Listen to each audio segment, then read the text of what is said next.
My name is Michael Geissler and I'm the CEO and founder of Mo-Sys. And Mo-Sys does virtual production technology. And we started doing that actually 25 years ago. The word virtual production didn't exist at that time, but it was sort of, to me, obvious that there will be a time where more computer graphics will be mixed with real filming. And this is what we're about, to develop technology, to make it easier to combine virtual and real filming together. Our dream is that everybody's using it at ease. And today it's still very, very complex. So our job is to make it easy. And in order to make it easy, we have to come up with quite innovative and smart technology to make it simpler and simpler and simpler.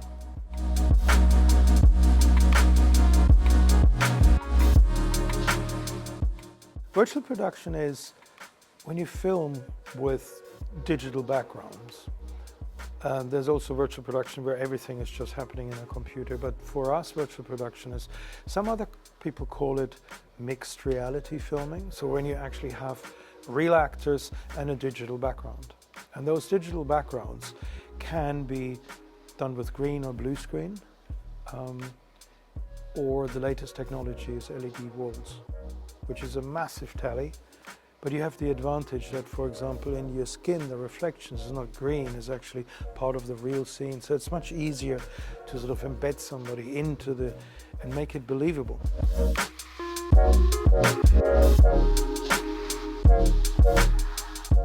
The services provided, it's actually equipment primarily. So we create technology, which is a lot of development and software development, mechanical development, electronic development.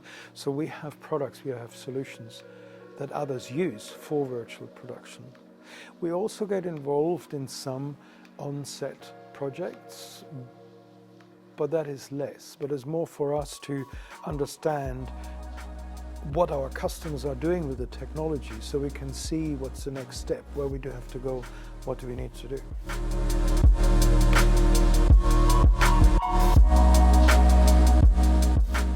The key technology for virtual production is, there are several. It's quite a workflow, but a big breakthrough was, for example, Unreal Engine and making things photorealistic. That was a big breakthrough. And then the tracking. The tracking is like the glue for the real and the virtual world to put them together. If I look with my real camera there and I move, I need exactly the same move in the virtual world so that they look like they're actually one.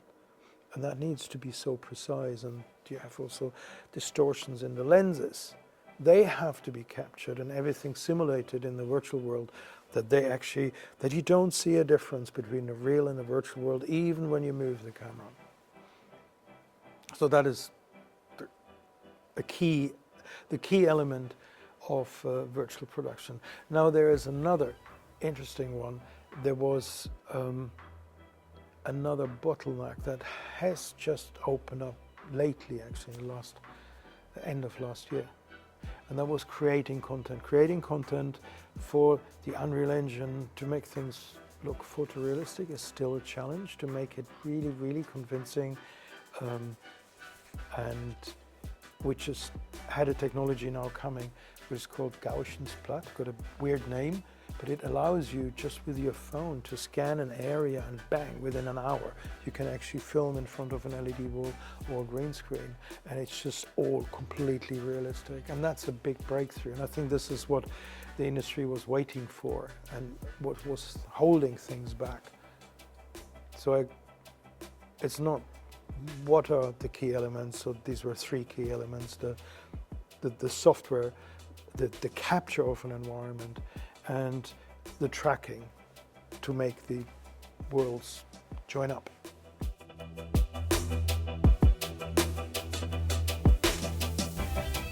On our side, we are manufacturer. The skills development here is, we have people creating user interfaces, software development, we design our own electronics. We also have robotics, so we design our own robotic camera systems and stuff. So that is from a manufacturing point of view for virtual production.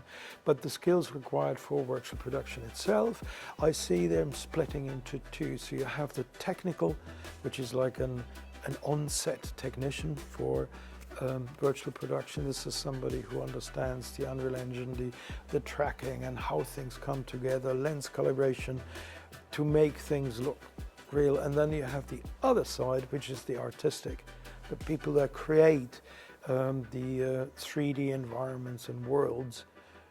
And there's challenges because you can't just do whatever you want. It has to also run in real time and to make something look okay. And then there's a big skill is optimizing. It's actually not optimizing. It's optimizing suggests you do make something better. It's not. You actually simplify it so that you can get away with it. Nobody saw you making it simpler, but still keeping its beauty. So.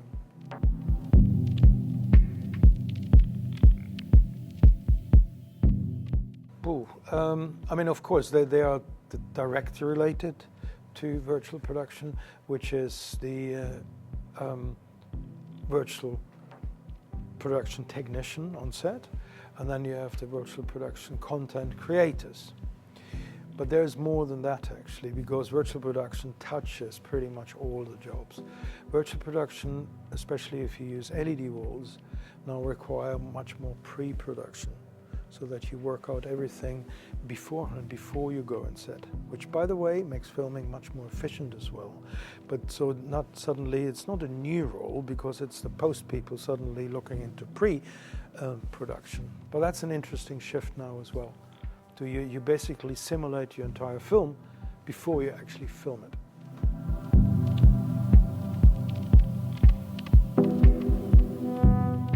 It's a new thing now. I mean, not for us, we have been in there for 25 years, but I think passion, being able to teach yourself, because there aren't that many people around to do that. Curiosity, that's the biggest.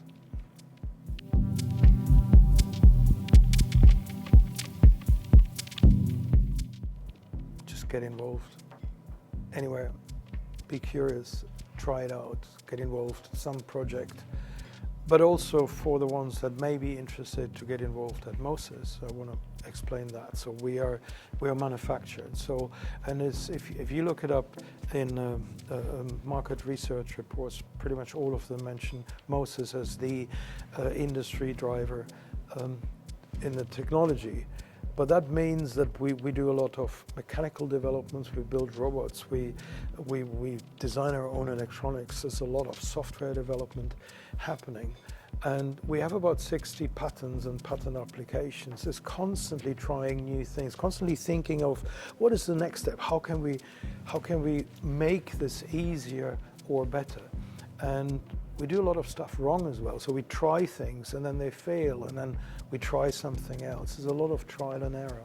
And we have really, really capable people who enjoy what they're doing here. This is, for me, as a CEO, very important that in my company, people enjoy what they're doing. And it's fulfilling and challenges. And it's okay to do something wrong. If you do nothing, if things don't fail, it means we're not trying hard enough to come up with new things.